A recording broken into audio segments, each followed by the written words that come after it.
आज Doubtnut app download करें। Doubtnut पर अपने सभी गणित, रसायन विज्ञान, भौतिक विज्ञान और जीव विज्ञान के डाउट्स का करो सफाया। बस प्रश्न की फोटो खींचो, एक ही प्रश्न को क्रॉप करो और तुरंत वीडियो सोल्यूशन पाओ। अभी डाउनलोड करें। क्वेश्चन दिया हुआ है कि एक बर्तन में दो अक्रिय गैसें, नियॉन जो एक परमाणु है और ऑक्सीजन दो द्विपरमाणु गैसें भरी हुई हैं। इनके आंशिक दाबों का अनुपात हमें दिया हुआ है 3:2 के रूप में। तब हमें आकलन करना है कि पहले उनके अणुओं की संख्या का अनुपात कितना है, दूसरा बर्तन में नियॉन और ऑक्सीजन के द्रव्यमान के घनत्वों का अनुपात कितना है। इस तरह नियॉन के लिए परमाणु का द्रव्यमान हमें 20.2 म्यू के रूप में दिया हुआ है। ऑक्सीजन के लिए उसके अणु द्रव्यमान का मान 32 म्यू के रूप में। हमने एक बर्तन लिया, बर्तन में दो अक्रिय गैसें भरी हुई हैं, जो अगर हम देखें तो एक नियॉन भरा हुआ है उसमें और दूसरा वहां पर भरा हुआ है ऑक्सीजन। ठीक है, तो दोनों अंतर हैं अलग अलग, एक परमाणु के दूसरा द्विपरमाणु है। इनके आंशिक दाबों का अनुपात अगर हम नियॉन को पहले लें तो नियॉन के लिए इसे नियॉन के लिए 1 के रूप में लिखते हैं, ठीक है, पहले गैस के लिए, और ऑक्सीजन को दूसरे गैस के रूप में लिखते हैं। तो इसे P1/P2 के रूप में आंशिक दाबों का अनुपात हमें कितना मिल रहा है, यहाँ पर 3:2 के रूप में। परमाणु द्रव्यमान के रूप में अगर हमें नियॉन का दिया हुआ है तो उसे हम M1 से प्रस्तुत करते हैं। M1 से प्रस्तुत किया हमने, मान कितना दिया 20.2, किसमें है, म्यू के रूप में। इस तरह ऑक्सीजन के लिए दिया हुआ है तो उसे M2 के रूप में प्रस्तुत करेंगे, मान दिया है 32.0 म्यू। बर्तन के अंदर दोनों गैसों को हम देखें तो देखिए इन दोनों का क्या बन जाता है, यहाँ पर मिश्रण बन जाता है। और मिश्रण बनने के कारण अगर हम कहें कि अगर ये दोनों अलग अलग ताप पर मौजूद थे, जब इन्हें मिश्रित किया जाता है तो एक साम्यावस्था मिलती है अंतिम में। साम्यावस्था के बाद इनका ताप जो है T1 बराबर T2 बराबर आप T के बराबर हो जाता है। और बर्तन में फैले हुए आयतन के अनुसार इनके आयतन भी बराबर हो जाएंगे, तो उसे हम लिखेंगे V1 बराबर V2 बराबर एक नियत आयतन के बराबर, मतलब वो बर्तन के आयतन के मान के बराबर होगा। इस तरह से हमें उनके अणुओं की संख्या के अनुपात निकालने होंगे। तो पहले अगर हम इसको आदर्श गैस समीकरण से कहा जा सकता है, ये PV बराबर nRT के रूप में, ठीक है। n यहाँ पर मोलों की संख्या को बताएगा, V आयतन को, P यहाँ पर दाब के मान को और T तापमान के मान को बता रहा है, जबकि R का मान नियत होता है यहाँ पर गैस नियतांक के रूप में।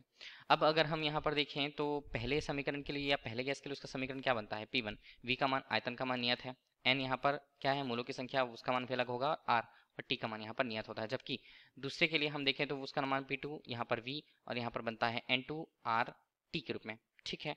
अब यहाँ पर हम देखते हैं तो P का मान किसके समानुपाती है, N के समानुपाती होता है, ठीक है। अब अगर हम यहाँ पर देखें मूलों की संख्या के रूप में इसके मान, हमें अणुओं की संख्या निकालनी होगी। तो पहले अगर हम इसे देख लें तो अणुओं की संख्या क्या होती है, n बराबर यहाँ पर होता है, अणुओं की संख्या को n से व्यक्त किया जाता है और यहाँ पर इसे Na से व्यक्त किया जाता है। Na हमें एवोगैड्रो संख्या के मान को बताता है, जबकि कैपिटल N हमें अणुओं की संख्या को बता रहा है। इस तरह से अगर हम देखें तो n का मान भी यहाँ पर स्मॉल n जो मूलों की संख्या है वो किसके मान के अनुक्रमानुपाती है, अणुओं की संख्या के। तो P का मान सीधे सीधे हम कह सकते हैं कि उनके अणुओं की संख्या के अनुक्रमानुपाती होगा। इस तरह से अगर हम उसके मान को देखें तो ये हमारे पास बनता है P1/P2 के रूप में, और मान यहाँ पर बनेंगे N1/N2 के रूप में। जैसे P1/P2 का मान हमें दिया हुआ है 3/2 के रूप में, तो N1/N2 का अनुपात भी कितना आएगा, वो भी आएगा यहाँ पर 3/2 के रूप में। इस तरह से हमें इसका मान मिलता है, ठीक है, N1/N2 के रूप में अणुओं की संख्या का अनुपात।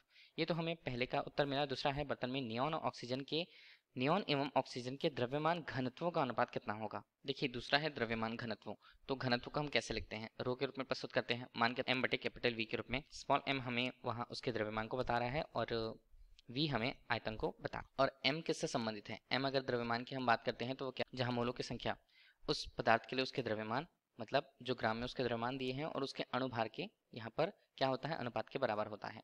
तो हम यहाँ पर द्रव्यमान घनत्व के अनुपात कैसे लिखें, रो हम लिखते हैं, स्मॉल m का मान अगर हम लिखना चाहें तो वो क्या होगा, स्मॉल m का मान होगा n कैपिटल N/V के रूप में, ठीक है। ये तो हमें मिल गया इतने मान।